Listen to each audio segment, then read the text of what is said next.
About to show these boys how we do it. You ready? Higher, further, faster, baby. Yes, babe. Higher. Further. Faster.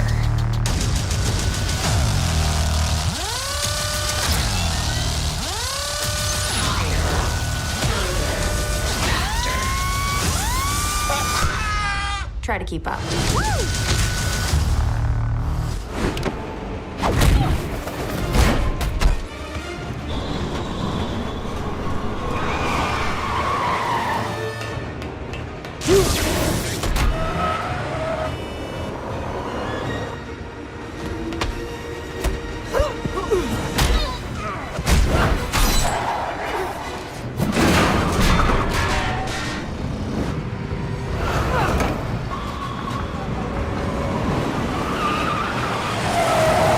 Train's heading for a tunnel up ahead. Let's greet them at the station.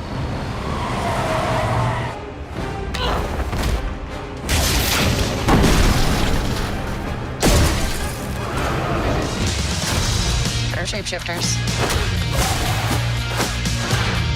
Okay, prove you're not a Skrull. That's a photon blast. And? A Skrull cannot do that. I'm just supposed to take your word for that.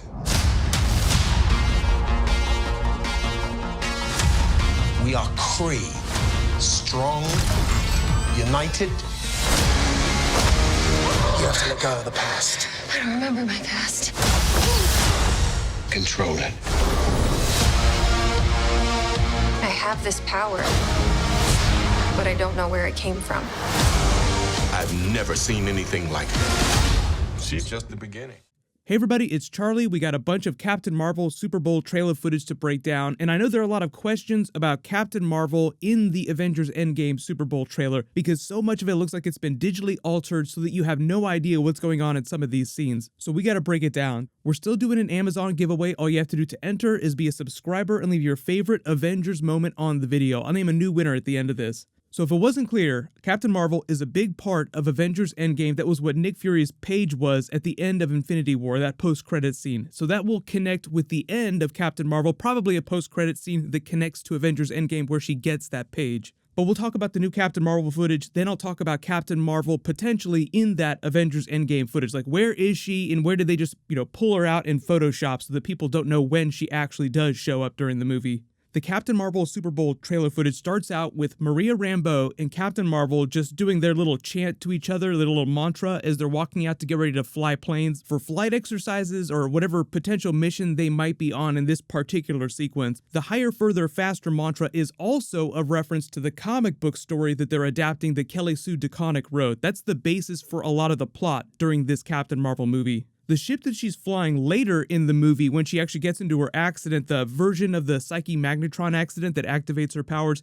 that's actually a test ship because they explained that during the film, she's an Air Force pilot, but she's also a test pilot, so she flies a lot of experimental aircraft. So we'll talk about that in a second because I think this has a lot to do with the government and S.H.I.E.L.D. experimenting, quote unquote, with alternate energy sources like you hear Nick Fury talking about when they finally got the Tesseract. We had a long conversation about how the Mind Stone unlocked Scarlet Witch's latent abilities, so she's sort of like a proto-mutant for the MCU, even though they don't technically call it that. Like, the Mind Stone unlocked stuff that was already there. They've already explained that they've changed Captain Marvel's origin story a little bit for the movie. The cool thing that they've implied is a similar situation with unlocking her abilities. Brie Larson explained that the accident enhances her, it doesn't give her powers, technically. So, like, she already has the potential for power, or like the MCU current version of the X gene, whatever you want to call it. They're going to get the X-Men characters pretty soon, so it'll be a non-issue by the end of the year. But she already has this latent ability, the accident enhances that,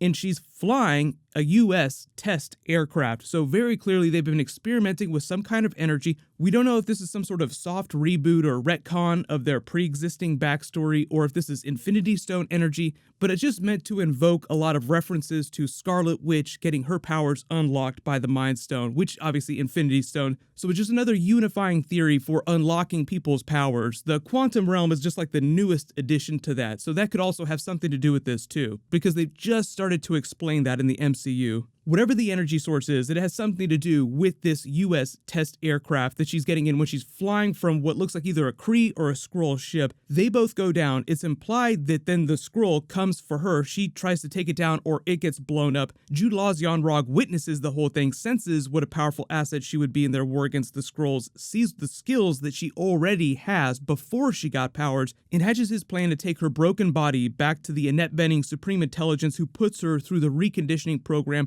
that wipes her memories, enhances her physiology even more, and makes her seem like more of a pink-skinned Kree biologically. So early theory about Annette Bening, she winds up being the Supreme Intelligence and the actual villain of the film. Now, there are a lot of bad people during the film, like Jude Law is very clearly lying to her about her backstory, so he's kind of an antagonist. Talos and the Skrulls are also very evil, so they're technically antagonists too. But when you have two terrible groups of people like the Skrulls and the Kree, and it's a comic book film, a Marvel film, you still need to have at least one person that you can point to and say, this is definitely the worst person in the film. Punch them in the face, kill them, blow them up in some cathartic moment, because whatever they may have done, it's supposed to be way worse than what the other bad people in the movie or the Skrulls have been doing. So if she's playing the Supreme Intelligence, it all makes sense, because if you're not a big comic book reader, the Supreme Intelligence is an entity whose sole purpose is the evolution and supremacy of the Kree. It has no sense of morality, only a psychopathic drive to achieve its goals, and it will use whatever it needs to justify that.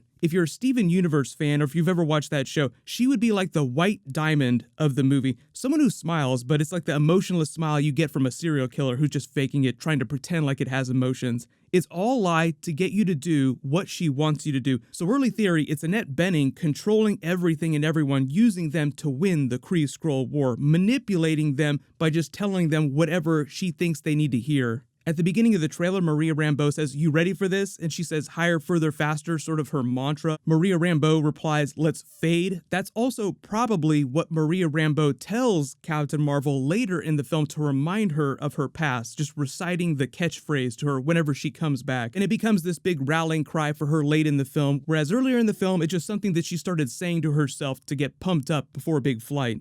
There's a much better shot of them charging their weapons in this Star Force mission early in the film. It seems like they're just going after some Skrulls, and it looks like Yon-Rogg also has some energy-based photon powers. Like he's got a gun in one hand, and his other arm is charging with what looks like similar photonic powers to Captain Marvel, but not quite the same thing. That would actually make a lot more sense for their potential fight at the end of the film in this frame here. Like, it looks like he's wearing a slightly different gray uniform and they get ready to fight each other. If he were to have similar powers to her, it would be a little more balanced in their final fight, and it would make more sense for their arc across the film, because all this other trailer footage makes it seem like he's trying to actually mentor her through the Kree military. Where you see the two of them, he keeps telling her that she's not quite ready, she needs to watch out. He takes her down pretty easily during what looks like a sparring match early in the film. So he's kind of like Vegeta, shading her across the film, just telling her, you're not quite good enough at this point, you're not quite as powerful as me. And the whole idea of the film is that in rediscovering her past, she also realizes her full potential for power and is suddenly like, oh, I could fly this whole time. I could go binary this whole time. I just didn't believe in myself enough. So it's like Maria Rambeau, her friend here, and Nick Fury help her realize that. Because we got that clip a little while ago with Maria Rambeau at Monica Rambeau's house, where it looks like she makes her comic book costume or repurposes her green Kree Star Force uniform into the comic book uniform.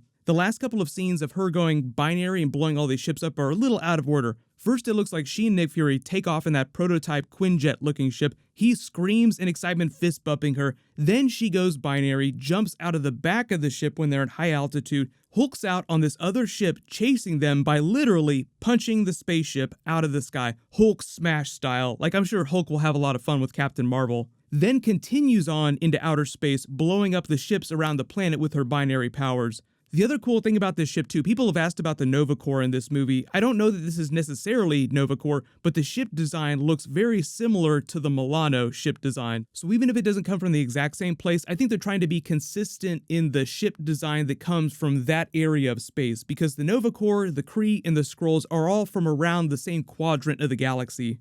but talking about Captain Marvel in the Avengers Endgame Super Bowl trailer. So remember, like a lot of this could be digitally altered, so there are a couple scenes where it looks like characters have either been taken out wholesale or it's meant to be very misleading. You have all the Avengers walking out to the field here in the middle of the night looking up at the sky, and something is coming down clearly from the other side of the frame. That could be when Captain Marvel arrives, because it seems like it's relatively early in the film. Black Widow still has relatively short blonde hair, so not as much time has passed since the end of Infinity War. You also don't see Ant-Man in anywhere of this footage here, so unless they've taken him out, it also implies that it's relatively early in the course of the film. So I don't know that Captain Marvel would show up before Ant-Man, because it seems like they're trying to introduce the idea of him showing up, then talking about all this quantum realm stuff, trying to hatch a plan, then her showing up later is like a whole big separate thing, because it's such a monumental event like Captain Marvel becoming part of the Avengers that they're probably going to give her a Thor Wakanda level introduction during the film. Like they want to hype her up. So Thor arriving in Wakanda is probably one of the best moments from that film. I wouldn't be surprised if they gave Captain Marvel a similar style introduction.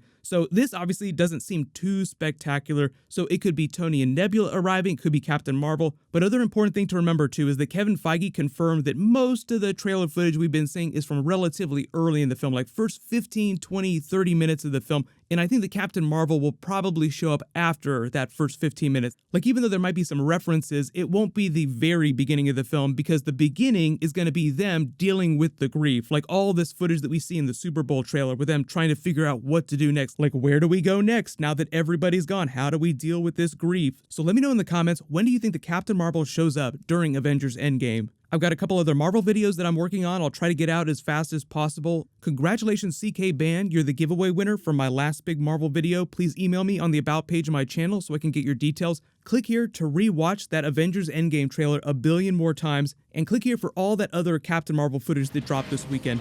Thank you so much for watching. Everybody stay awesome. I'll see you guys tonight.